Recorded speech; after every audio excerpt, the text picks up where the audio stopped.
Channel viewers எல்லாருக்கும் வணக்கம். இன்றைக்கி இந்த வீடியோவில் பார்த்திங்கன்னா நான் உங்களோட ஒரு குட்டி ஸ்டோரியை தான் உங்கள் கூட ஷேர் பண்ணிக்கணுன்றதுக்காக தான் இந்த வீடியோ நான் பண்ணிகிட்ருக்கேன். இந்த ஸ்டோரி கண்டிப்பாக உங்களில் ஒரு தெளிவை கொடுக்குன்னு நான் நம்புகிறேன்.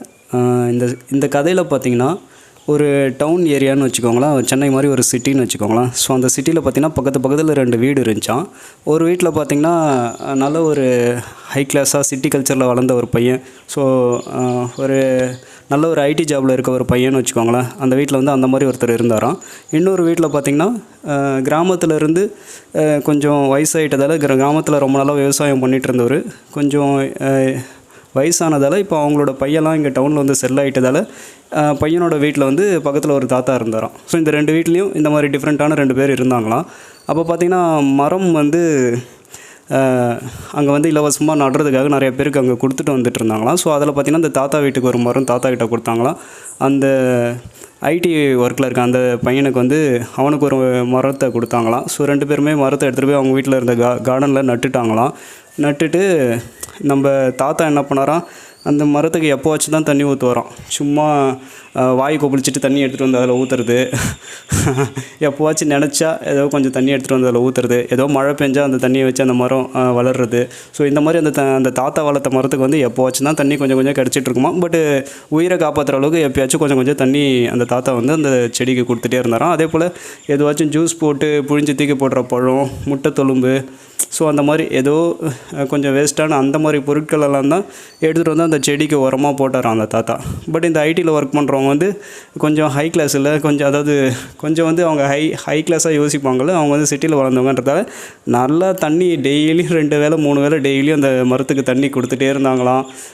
அதே மாதிரி ஆன்லைனில் நல்லா ஆர்டர் பண்ணி நிறைய உரங்களை எடுத்துகிட்டு வந்து கிட்டத்தட்ட ஒரு அடிக்கு நிரப்பி வச்சு அந்த மரத்தை நல்லா கவனிச்சிக்கிட்டு அது கொஞ்சம் கூட அது எந்த கஷ்டமும் போடாமல் எல்லாமே அதுக்கு ப்ரொவைட் பண்ணாங்களாம் அந்த ஐடி காய் வந்து. நம்ம தாத்தா வந்து அந்த மரத்தை ரொம்பவும் கஷ்டப்பட விட்டாராம். சரியாக தண்ணி ஊற்றத்தில் எப்போயாச்சும் தான் ரவ தண்ணி ஊற்றுறது, எப்போயாச்சும் கிடைக்கிற எதையாவது ஒன்று எடுத்துகிட்டு வந்து வேஸ்ட்டாக குப்பையாக போகிற அந்த காய்கறிகள், அந்த பழங்களோட அந்த கழிவுகளெல்லாம் எடுத்துகிட்டு வந்து தான் உரமாக அந்த செடிக்கு போட்டாராம். ஸோ 2 மரமுமே இப்படியே இருந்துட்டு வந்துச்சான். பட்டு ஒரு கட்டம் வரைக்கும் பார்த்திங்கன்னா இந்த மரமும் கொஞ்சம் நல்லா வளர ஆரம்பிச்சிச்சான், அந்த மரமும் கொஞ்சம் நல்லா வளர ஆரம்பிச்சிச்சான். ஸோ நல்ல ஒரு ஹைட்டுக்கு 2 மரமுமே வளர ஆரம்பிச்சுதான். அப்படி வளர்ந்துட்டே இருக்கும்போது ஒரு நாள் பார்த்திங்கன்னா நம்ம பெரிய ஒரு புயல் வந்துச்சான்.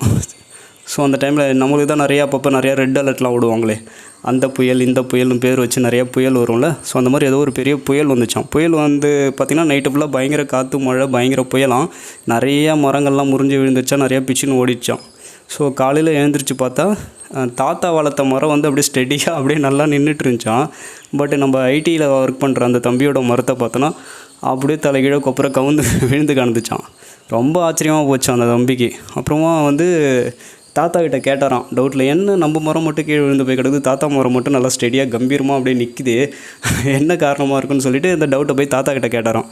அதுக்கு தாத்தா சொன்னாராம், இல்லை தம்பி, நீ வளர்த்த அந்த உன்னோட மரத்துக்கு வந்து நீ ஒரு 2 அடியிலே எல்லாமே கிடைக்கிற மாதிரி தண்ணி உரம் எல்லாத்தையும் போட்டு அதை ஃபுல்லாக போஷாக்காக நீ ரொம்பவும் வளர்த்துட்ட.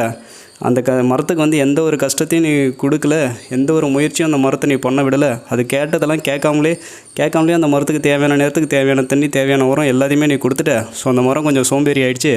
அந்த மரம் அதோட வேர்களை வந்து ரொம்ப ஆழத்துக்கெலாம் அது கொண்டு போகவே இல்லை. 2-3 அடியிலேயே அதுக்கு எல்லாமே தேவையானதெல்லாம் கிடச்சதால வேறு ரொம்ப ஆழத்துக்கெலாம் அது செலுத்தாமல் மேலோட்டமாக அப்படியே நின்றுச்சு அது. ஸோ நம்மளுக்கு தேவையானது எல்லாமே தான் மேலேயே கிடச்சிருதே, நம்ம ஏன் வேறு ஆழமாக கஷ்டப்பட்டு முயற்சி பண்ணி செலுத்தி எடுத்துகிட்டு போகணுன்னு சொல்லிவிட்டு அந்த மரம் வந்து மேலேயே நின்றுடுச்சு. ஸோ அது உயரமாக வளர அதுக்குன்னு ஒரு பெரிய பிரச்சனை வரும்போது அதெல்லாம் தாக்கு பிடிக்க முடியாமல் தலைகீழே கவுந்து கீழே விழுந்துடுச்சு. பட் நான் வளர்த்த மரம் வந்து நான் எதுவுமே அதுக்கு பெருசாக எதுவும் கொடுக்கல, நான் தண்ணி கூட சரியாக அதுக்கு கொடுக்கல, உரம் எதுவுமே போடாததால் இந்த கிழவனை நம்பி பிரயோஜனம் கிடையாது, இவன் தண்ணியும் ஊற்ற மாட்டான் ஒன்றும் போட மாட்டான், இவனை நம்பி இருந்தால் நம்ம செத்து போக வேண்டியதான்னு சொல்லிவிட்டு அந்த மரம் ரொம்ப கஷ்டப்பட்டு அதோடய வேர்கள் எல்லாம் எவ்வளோக்கு எவ்வளோ முடியுமோ அவ்வளோக்கு எவ்வளோ ஆழத்துக்கு அது கொண்டு போய் தேடிட்டே இருந்துச்சு. அதுக்கு தேவையான தண்ணி, அதுக்கு தேவையான உரம் எல்லாமே எங்கே கிடைக்கும், எவ்வளோ ஆழத்துக்கு செலுத்தினா கிடைக்குமோ அவ்வளோ ஆழத்துக்கும் கிட்டத்தட்ட அது 40-50 அடிக்கிட்ட அதோடய வேர்கள் எல்லாமே ரொம்ப ஆழமாக நிறையா செலுத்திக்கிட்டே இருந்ததால் ரொம்ப ஆழத்துக்கு அதோடய வேர்கள் போனதால் ரொம்ப ஸ்ட்ராங்காக அந்த மரம் வந்து நின்றுச்சு. அவ்வளோ பெரிய புயல் மழையிலையும் அந்த மரம் அவ்வளோ சீக்கிரத்தில் கீழே விழாமல் ஸ்டெடியாக அதனால தான் அது நின்றுச்சு. ஸோ இதனால தான் தம்பி உன்னோட மரம் விழுந்துருச்சு, நான் வளர்த்த இந்த மரம் வந்து இன்னமும் ஸ்டெடியாக நிற்கிது அப்படின்னு சொன்னாராம். ஸோ இந்த கதையிலேருந்து என்ன நம்மளுக்கு தெரிய வருதுன்னா, எல்லாமே நம்மளுக்கு ஆசைப்பட்டது நினச்சது எல்லாமே உடனே கிடச்சிதுனா நம்ம வந்து அந்தளவுக்கு ஒரு ஸ்ட்ராங்கான ஆளாக இருக்க மாட்டோம், ஒரு சோம்பேறியாக ஆகிடுவோம். இன்றைக்கி கேட்குறோம், உடனே கேட்டதெல்லாம் அன்னன்னைக்கே அப்படியே உடனே கிடச்சிச்சுன்னா அப்புறம் நம்மளுக்குன்னு என்ன இருக்குது? ஒன்றுமே கிடையாதுல்ல. ஸோ அப்போ ஒரு உயரம் வளர வளர வளர நம்மளுக்கு எல்லாம் கிடச்சிட்டு இருந்தால் ஓகே. பட் ஏதோ அந்த ஒரு உயரத்துக்கு நம்ம போகும்போது பெரிய பிரச்சனை எதாவது வந்துச்சுன்னா நம்மளால் அதை தாக்க பிடிச்சி நிற்க முடியாமல் கீழே விழுந்துருவோம். ஸோ அதனால தான் வாழ்க்கையில் நம்மளுக்கெல்லாம் அவ்வளோ பிரச்சனைகள் கஷ்டங்கள் கொஞ்சம் கொஞ்சமாக வந்து அதுக்கேற்ற அந்த பிரச்சனைகளோட போராடி நம்மளோட திறமைகளையும் நம்ம வளர்த்துக்கிறோம், நம்மளோட மனோபலமும் நம்மளுக்கு வளருது. ஸோ இதனால் ஒரு ஸ்ட்ராங்கான பர்சனாக நம்ம வர்றதால நம்ம ஒரு உயரத்துக்கு போகும்போது கூட, ஏன்னா எந்த அளவுக்கு நம்மளுக்கு உயர்வு வருதோ அந்தளவுக்கு நம்மளுக்கு பிரச்சனைகளும் வரும், அந்தளவுக்கு நம்மளுக்கு பொறுப்புகளும் அதிகமாகும். ஸோ அப்போ அந்த உயரத்துக்கு நம்ம போகும்போது அந்த பிரச்சனைகளையும் பொறுப்புகளையும் நம்ம சமாளித்து நம்ம வரணும். அதுக்கான மனோபலமும் அதுக்கான அந்த ஸ்கில்லு திறமை எல்லாமே நம்மளுக்கு இருந்தால் தான் அந்த இடத்துல தாங்கிக்கிட்டு நம்ம அதை சஸ்டெயின் பண்ணி நம்ம நிற்க முடியும். ஸோ அதனால தான் மோஸ்ட் ஆஃப் த டைம் நம்ம என்ன புதுசாக இருக்க இந்த கம்ஃபர்டபுள் ஜோனை விட்டு வெளியே ஒரு 4 அடி எடுத்து வச்சு நம்ம ட்ரை பண்ண போகும்போது நிறைய கஷ்டங்களும் பிரச்சனைகளும் நிறைய போராட்டங்களும் சவால்களும் நம்மளுக்கு வர்றது அதனால தான். பட் அதெல்லாம் கொஞ்சம் கொஞ்சமாக தாண்டி கொஞ்சம் கொஞ்சமாக போக ஆட்டோமேட்டிக்காக நம்மளுக்கு எல்லாமே நம்மளோட மனோபலமாகட்டும், நம்மளோட திறமையாகட்டும், நம்மளோட ஆட்டிடியூட் ஆகட்டும், ஸோ எல்லாமே நம்மளுக்கு கொஞ்சம் கொஞ்சமாக நம்மளுக்கு வளர ஆரம்பிச்சிடும். நம்மளே அறியாமல் நம்ம வந்து அதுக்கேற்ற மாதிரி நம்ம தயார்படுத்திக்க ஆரம்பிச்சிருவோம். ஸோ அப்போ மேலே போக உயர எவ்வளோ பிரச்சனை இருந்தாலும் அப்போ தான் நம்மளால் அதை தாக்கு பிடிச்சி நம்ம நின்று அடுத்தடுத்த ஸ்டெப் திரும்ப எடுத்து வச்சு போக முடியுது. ஸோ இந்த கதையில் கண்டிப்பாக நான் என்ன சொல்ல வரேன்றது உங்களுக்கு புரிஞ்சிருக்கும்னு நான் நம்புகிறேன். இந்த வீடியோ உங்களுக்கு பயனுள்ளதாக இருந்திருந்தால் மறக்காமல் வீடியோவை லைக் பண்ணுங்கள், நம்ம சேனலை சப்ஸ்கிரைப் பண்ணுங்கள். தொடர்ந்து வீடியோக்கள் உடனுக்குடன் உங்களுக்கு கிடைக்கிறதுக்கு அந்த நோட்டிஃபிகேஷன் பெல் ஐக்கானை கிளிக் பண்ணிக்கோங்க.